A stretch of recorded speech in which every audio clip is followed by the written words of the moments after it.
Hello and welcome to part 2 of Dev Maths and Stats Refresher Course, Lecture 3. So now we move on to how you actually find partial derivatives. So you'll be glad to know that the process is really very similar to the process with one variable. So for partial differentiation, all the rules that we've already looked at, so chain rule, product rule, all those rules are fine, and the rules for polynomials, logs, exponentials, they're all fine. All that we do is we concentrate on only one variable at a time, and you have to imagine that all the other variables are fixed numbers.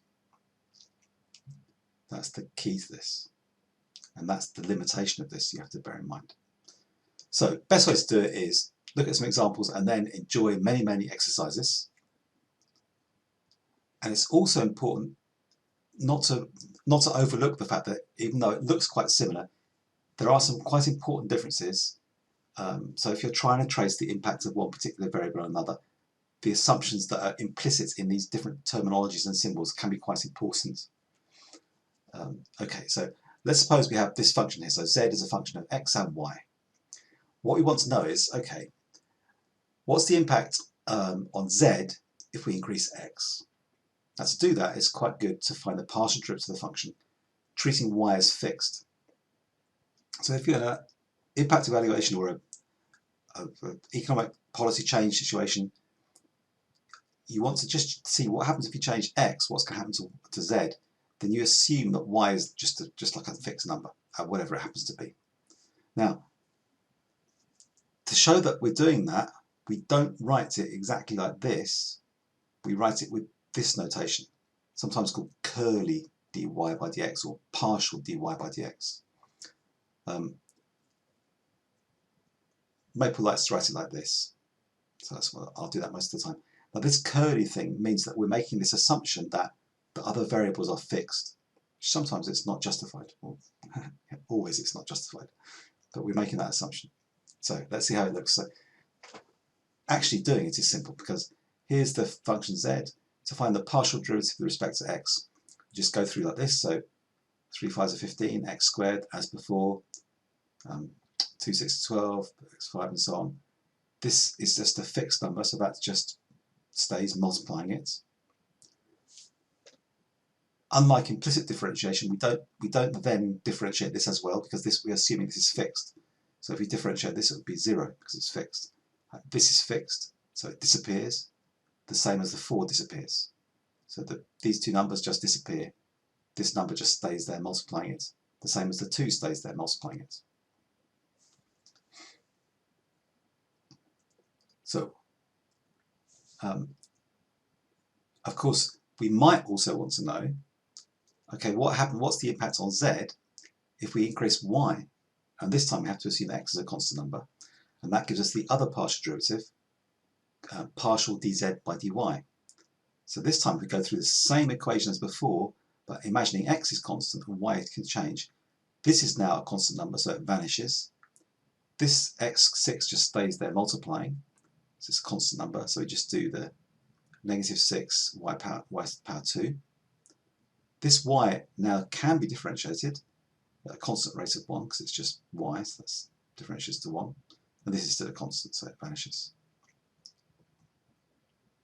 So now we have two partial derivatives from the same function. This telling us what happens as we increase x, this telling us what happens as we increase y. Okay, so next we'll look at some examples. Now, I think it would make for very tedious videos if I went through all of these, so what I'll do, I'll just do every other one of these. In a live class, I would ask the students which one they think looks hard, and I would do that one. But if I select the one that you're not interested in, please ask, and I can demonstrate that one during the live session. So we're going to restart just to clear all the functions we've had before, and we'll have a look at maybe the first one and the third one. Okay, we don't want to get the answer yet, so I'm going to follow the usual routine. I'm going to work through these at a reasonably slow pace, so if it's all too easy, fast forward. You don't need to spend a lot of time watching it if it's too easy.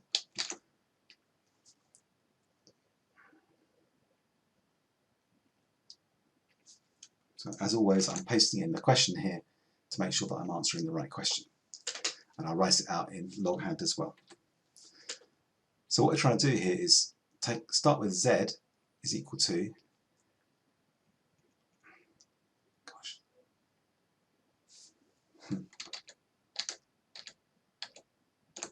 trying to write this out, 7x squared y to the 4 minus 3y squared, 3y squared minus 6x. 7x squared y to the 4 minus 3y squared minus 6x. Okay. I want to find both the partial derivatives. So first we're going to find partial derivative with respect to x, which means y we're going to assume is just a fixed number.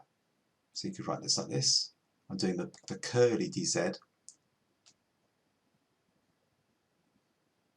And this indicates I'm making this assumption that x is fixed. So here's straightforward, so 14x. This is just a fixed constant that stays there and multiplies it. This is a fixed constant, there are no x's here, so when x changes this doesn't change, so this is just 0. But here this has got a fixed gradient of -6, so I differentiate that and get -6. So that's partial dz by dx, telling me what happens if I increase x and keep y constant.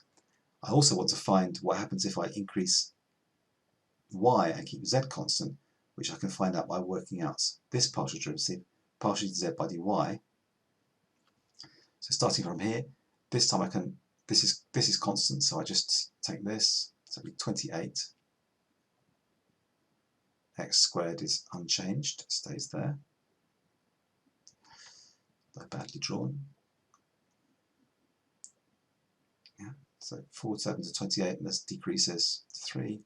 Now this time this is a variable, so I can differentiate it. So we have 6y minus 6y, and this now is a fixed number, so it vanishes. So here we have the two partial derivatives with respect to x and y. We can then beam back to Maple and see if Maple does it. If you're interested in the Maple command, notice that this diff actually does partial differentiation. You just have to say which variable you were interested in here. So hopefully this will define the function, as we did there, and hopefully get the same answers that we just produced.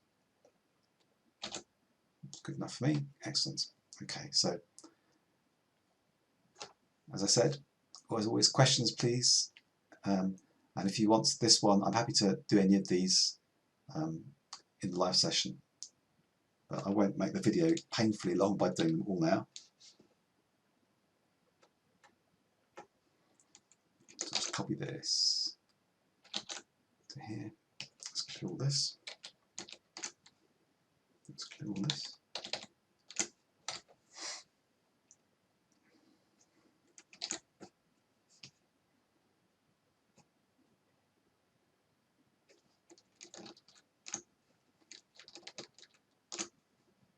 I should have thought of doing that before.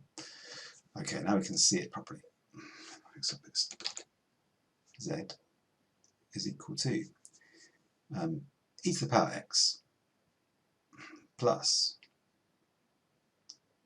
14x squared. Okay, that's more interesting.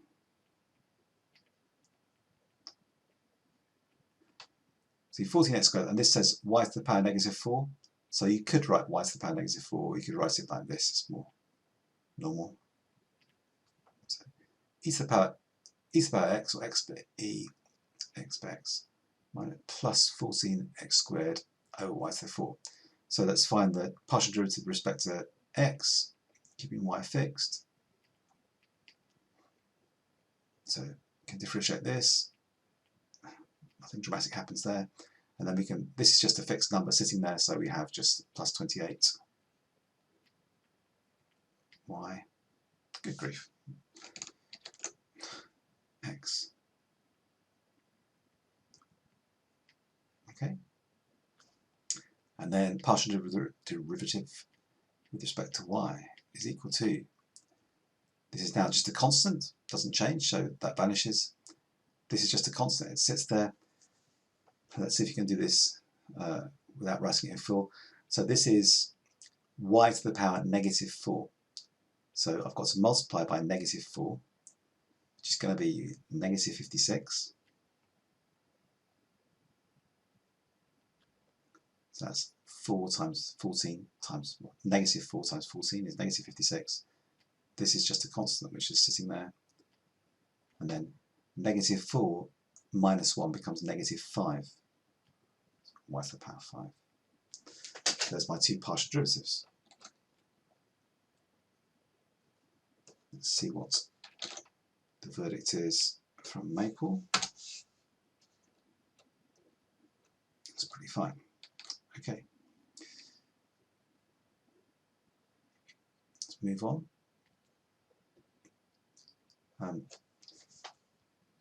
Okay. Sorry, I was going to put the next few examples into the next video. So thanks for watching. I'll see you in the next video.